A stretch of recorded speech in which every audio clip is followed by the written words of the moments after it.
اعوذ باللہ من الشیطان الرجیم بسم اللہ الرحمن الرحیم۔ فرزند حرم امام شافعی رحمۃ اللہ علیہ کے علمی سفر، ڈاکٹر اختر حسین اعظمی۔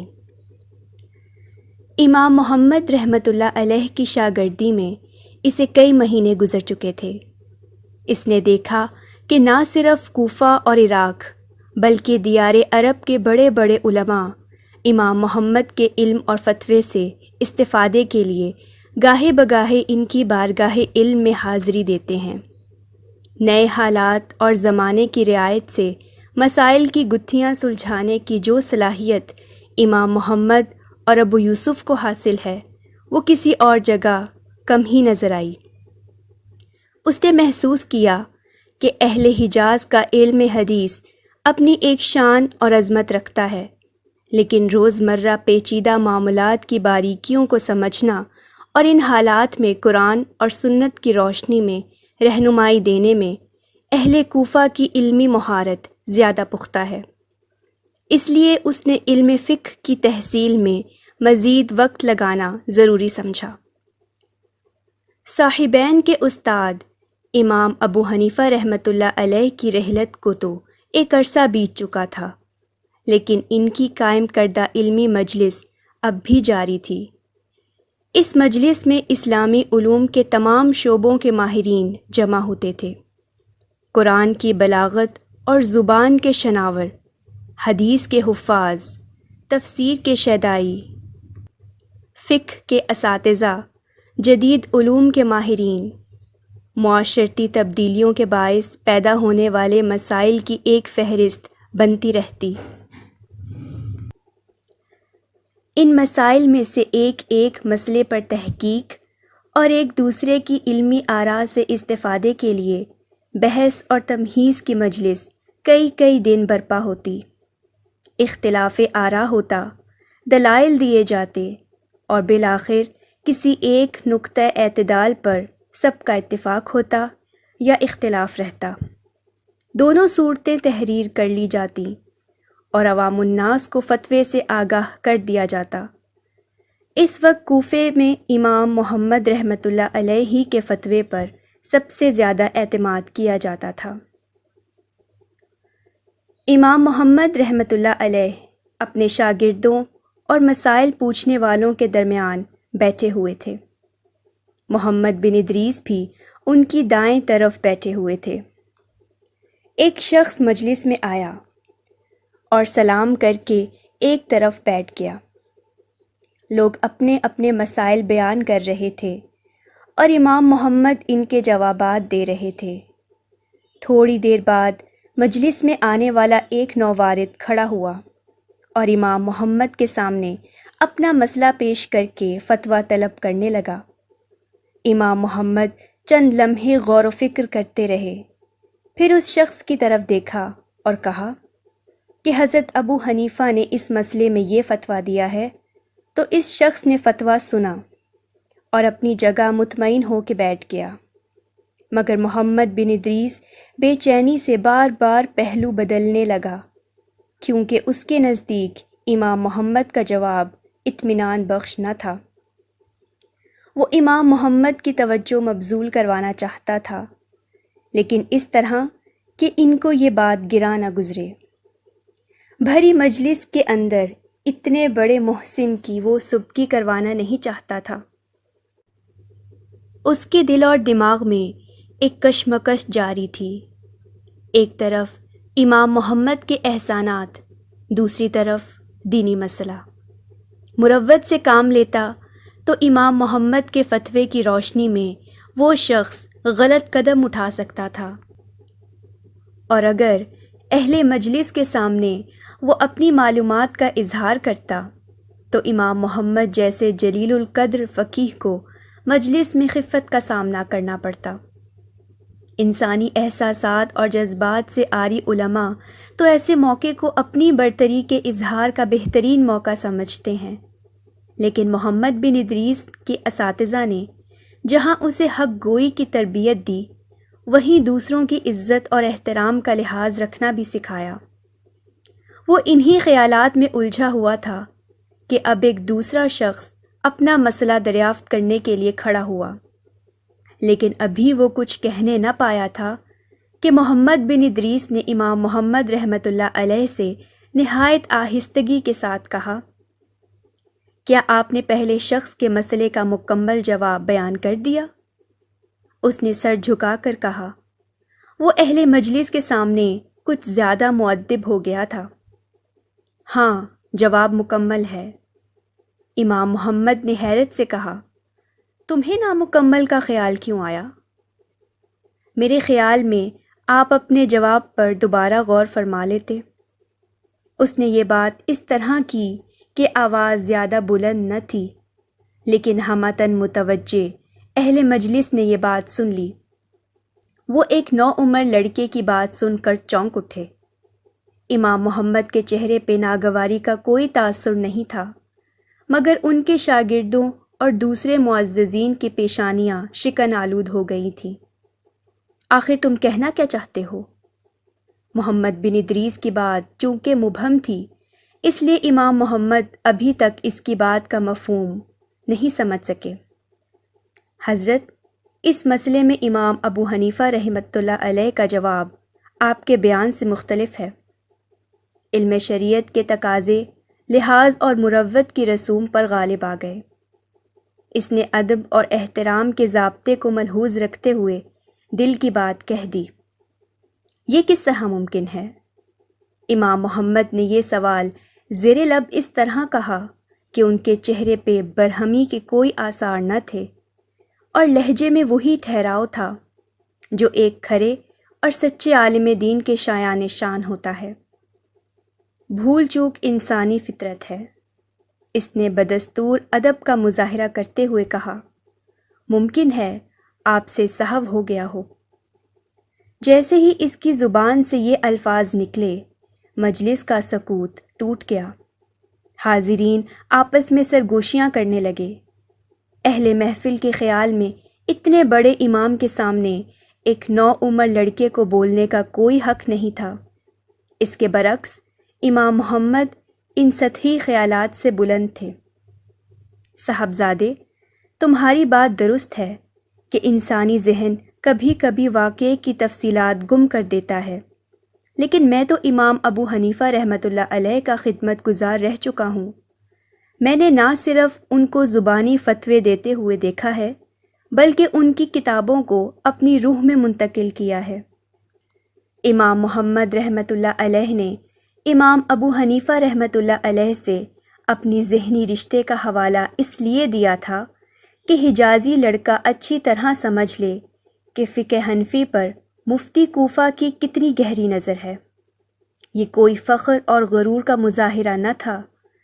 علمی مباحث کے دوران ایسے حوالے پیش کرنا اکثر علماء کا معمول رہا ہے۔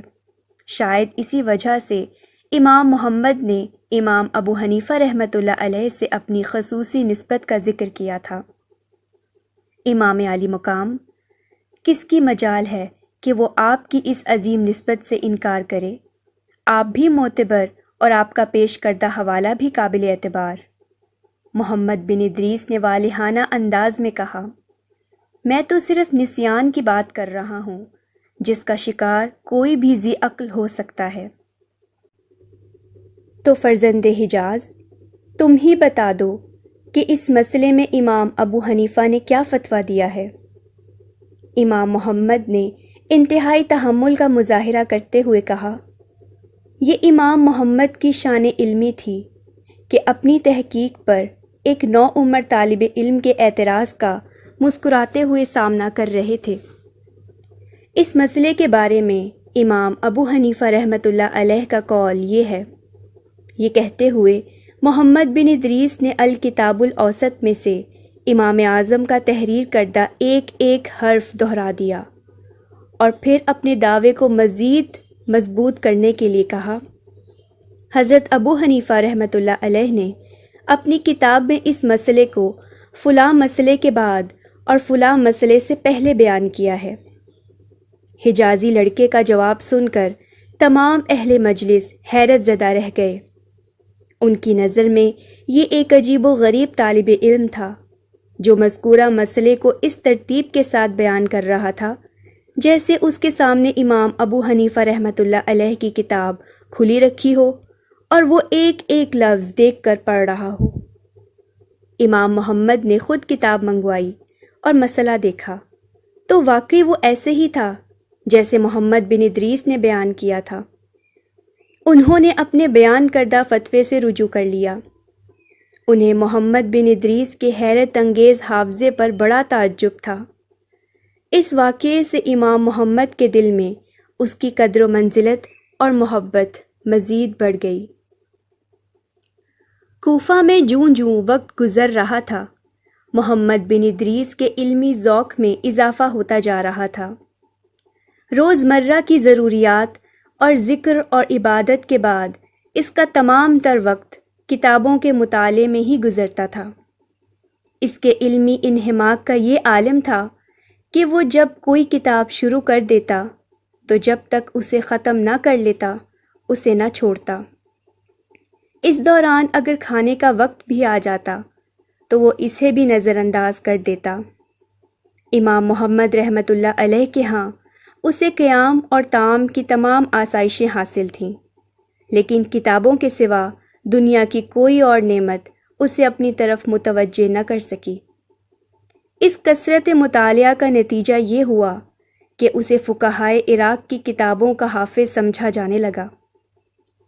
جب اسے علمی گہرائی حاصل ہوئی تو وہ امام محمد کے شاگردوں کے سامنے اپنی اختلافی رائے کا اظہار بھی دلائل کے ساتھ کرتا۔ جب تک امام محمد مجلس درس میں موجود رہتے وہ دست بستہ سر جھکائے بیٹھا رہتا۔ امام محمد رحمۃ اللہ علیہ کے درس کا ایک ایک لفظ سماعت کے راستے سے گزرتا ہوا دل اور دماغ پر نقش ہوتا رہتا۔ جب امام محمد اپنے گھر تشریف لے جاتے تو اپنے ہم درس طلباء کے ساتھ مختلف مسائل پر ان کی کھل کر بحثیں ہوتیں، لیکن محمد بن ادریس کا نقطہ نظر بحث برائے بحث نہیں ہوتا تھا، اور نہ ہی وہ امام محمد رحمۃ اللہ علیہ کے شاگردوں کو لاجواب کر کے فقہ حنفی کی جگہ فقہ مالکی کی برتری قائم کرنا چاہتے تھے۔ اس کا مقصد صرف یہ ہوتا تھا کہ بحث کے ذریعے علم کے پوشیدہ گوشے بے نقاب ہوں اور اس کے دماغ پر مسائل کے رموز اور نکات منکشف ہو جائیں۔ لیکن امام محمد رحمۃ اللہ علیہ کے بعض شاگردوں نے اس کا غلط مفہوم لیا اور وہ محمد بن ادریس کو زج کرنے کے لیے بحث کرنے لگے۔ کوفہ کے ایک سبزہ زار میں خوبصورت خیمے استادہ تھے۔ ایک بڑے خیمے کے اندر تقریب نکاح کا اہتمام ہو رہا تھا۔ خیمے میں کافی چہل پہل تھی، ابھی نکاح میں دیر تھی۔ اہل علم اور معززین شہر اپنی اپنی نشستوں پر ٹولیوں کی صورت میں بیٹھے خوش گپیوں میں مصروف تھے۔ خیمے کے ایک گوشے میں امام محمد رحمۃ اللہ علیہ کے شاگرد خاص سفیان بن صحبان اہل علم کے دائرے میں فقہی نکات پر گفتگو کر رہے تھے۔ مسائل پر بحث شروع ہوئی تو سفیان محمد بن ادریس سے مخاطب ہوئے اور گفتگو کا نہایت پیچیدہ طریقہ اختیار کیا۔ محمد بن ادریس کو ابھی دقیق فقہی مسائل کا زیادہ علم نہیں تھا، اس لیے وہ سفیان کے انداز تقریر سے الجھن محسوس کرنے لگے۔ دوران گفتگو اس نے دبے لفظوں میں اشارہ بھی کیا کہ بات اس کی سمجھ میں نہیں آ سکی، لیکن سفیان علم اور خطابت کے جوش میں اس کی مجبوریوں کو نہ سمجھ سکے۔ فرزند حجاز نے دوبارہ اپنی کم فہمی کا اظہار کیا تو سفیان نے اور بھی زیادہ مشکل بحث چھیڑ دی۔ محمد بن ادریس نے خاموشی اختیار کی۔ اہل مجلس اس صورتحال سے لطف اندوز ہوتے رہے کہ سفیان نے کثرت علم سے ایک حجازی کو عاجز کر دیا۔ تقریب نکاح ختم ہوئی اور لوگ اپنے اپنے گھروں کو جانے لگے۔ محمد بن ادریس اور سفیان بھی اٹھے۔ علمی بحث تو بہت پہلے تمام ہو چکی تھی، مگر سفیان کے چہرے پہ اب بھی فاتحانہ شوخی کا رنگ نمایاں تھا۔ محمد بن ادریس نے اس صورتحال کو محسوس کیا، اس لیے رخصت ہونے سے پہلے وہ سفیان کے قریب ہوا اور نہایت سنجیدہ لہجے میں کہا، فقہ کے ان مسائل پر بحث کرنے سے میرا مقصد ہرگز یہ نہیں تھا کہ میں برسرعام اپنی علمیت کا مظاہرہ کروں اور آپ کی عالمانہ شان کو لوگوں کے سامنے جھٹلانے کی کوشش کروں۔ میں فقہ اور حدیث کا ادنیٰ طالب علم ہوں۔ جہاں بھی گمان ہوتا ہے کہ علم کی دولت مل جائے گی، وہاں بے دریغ چلا جاتا ہوں اور اپنا دامن پھیلا لیتا ہوں۔ محمد بن ادریس نے اپنے دل کی بات بلا تکلف بیان کر دی، لیکن اس کے اظہار معذرت کے بعد بھی سفیان کے ہونٹوں پر شوخ مسکراہٹ پھیلی ہوئی تھی۔ امام محمد کو جب اس واقعے کی تفصیل معلوم ہوئی تو انہیں اس کا بہت افسوس ہوا۔ انہوں نے اپنے تمام شاگردوں کو جمع کیا اور ان سے کہا، محمد بن ادریس ہمارے شریک مجلس ہیں، ہمیں ان کے ساتھ محبت اور نرمی سے پیش آنا چاہیے۔ آئندہ ان کے ساتھ کبھی ایسا سلوک نہ کرنا کہ وہ پریشان ہو جائیں۔ امام محمد کی اس تنبیہ کے بعد محمد بن ادریس کے معاملے میں دوسرے شاگرد تو محتاط ہو گئے، لیکن سفیان کا وہی انداز برقرار رہا۔ اگرچہ امام محمد کی ہدایت کے بعد سفیان کی شوخیوں میں کسی حد تک کمی آ گئی تھی، لیکن طبعی تقاضوں سے مجبور ہو کر وہ کبھی کبھی اسے چھیڑتے رہتے تھے۔ سفیان بن صہبان اس روش پر قائم رہے۔ ان کی بار بار شوخ چشمیوں کا یہ اثر ہوا کہ محمد بن ادریس نے سینکڑوں فقہی کتاب کا گہرائی سے مطالعہ شروع کیا، عراقی فقہا کے اصول فقہ میں درک حاصل کیا، اور اس طرح وہ امام محمد کے شاگردوں سے بلا جھجک بحث کرتے اور ہر مسئلے میں انہیں عاجز کرنے کے قابل ہو گئے۔ امام محمد رحمۃ اللہ علیہ کے درس کے بعد جب طلباء کا آپس میں مذاکرہ ہوتا تو تمام حاضرین مجلس ایک طرف ہوتے اور محمد بن ادریس دوسری طرف۔ امام محمد رحمۃ اللہ علیہ کے دیگر شاگرد اپنے دلائل پیش کرتے، مگر آخر میں محمد بن ادریس حاوی رہتا۔ اگرچہ اب بھی اس کا نقطہ نظر وہی تھا کہ اہل علم کو پوری فراخ دلی کے ساتھ علمی مباحثہ کرنا چاہیے تاکہ لوگ ایک دوسرے کو اپنے خیالات کا ابلاغ کر سکیں اور اس طرح علم کو فروغ حاصل ہو۔ لیکن امام محمد رحمۃ اللہ علیہ کے کچھ شاگردوں نے اس کے اس نظریے کو قبول نہیں کیا اور اپنے طور پر یہ سمجھتے رہے کہ حجازی نوجوان انہیں شکست دینا چاہتا ہے اور اس سے خوش ہوتا ہے۔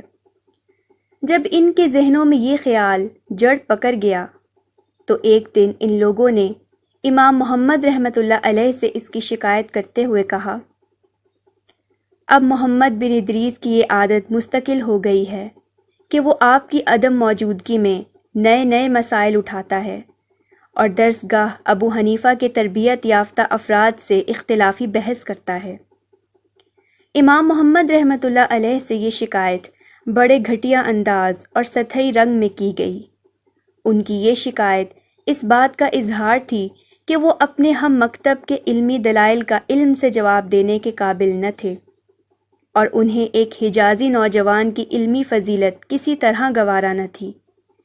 جب تک حجازی نوجوان علمی مباحث کے دوران شکست کھاتا رہا، اس وقت تک وہ خاموش رہے، اور جب وہ ان سے علمی استدلال میں آگے نکل گیا تو اہل مجلس اپنی برتری کے قیام کے لیے امام محمد رحمۃ اللہ علیہ کی چھتری کا سایہ تلاش کرنے لگے۔ حالانکہ علم کا جواب علم تھا اور دلیل کا جواب دلیل، لیکن انہوں نے علم کو حجاز اور عراق کی برتری کا مسئلہ بنا کر استاد کے سامنے پیش کیا۔ اگر یہ بات سرسری انداز میں امام محمد رحمۃ اللہ علیہ کے گوش گزار کی جاتی تو یقیناً امام محمد رحمۃ اللہ علیہ اسے نظر انداز کر دیتے، لیکن شاگردوں نے استاد کے سامنے اس معاملے کو اس رنگ میں پیش کیا کہ جیسے شاگردوں کے درمیان کوئی جھگڑا کھڑا ہو گیا ہے، اور فریقین کو سمجھانے کے لیے امام محمد رحمۃ اللہ علیہ کی مداخلت ضروری ہو گئی ہے۔ ان ریشہ دوانیوں کا یہ اثر ہوا کہ بالآخر ایک دن امام محمد رحمۃ اللہ علیہ نے محمد بن ادریس کو اپنے حجرے میں طلب کیا اور اس سے پوچھا، کیا تم میری عدم موجودگی میں ان لوگوں سے بحث کرتے ہو؟ امام محمد رحمۃ اللہ علیہ کا اشارہ اپنے شاگردوں کی طرف تھا۔ جی ہاں، وہ ایک علمی بحث ہوتی ہے۔ محمد بن ادریس نے مؤدبانہ انداز میں آہستہ لہجے میں کہنا شروع کیا، میں اپنے علم میں پختگی حاصل کرنے کے لیے فقہ کے مسائل چھیڑتا ہوں۔ میرے نزدیک اس میں کوئی حرج نہیں کہ تبادلہ خیال کے ذریعے ہم ایک دوسرے کی معلومات اور دلائل سے مستفید ہو سکیں۔ محمد بن ادریس نے پوری سچائی کے ساتھ دل کی بات کہہ دی۔ وہ کون سے مسائل ہیں؟ امام محمد رحمۃ اللہ علیہ نے دریافت کیا۔ تم ان مسائل پر مجھ سے مناظرہ کر لو۔ امام محمد رحمۃ اللہ علیہ شاگردوں کی بحث میں اس قدر سنجیدہ کیوں ہو گئے تھے کہ انہوں نے محمد بن ادریس کو مناظرے کا چیلنج دے دیا؟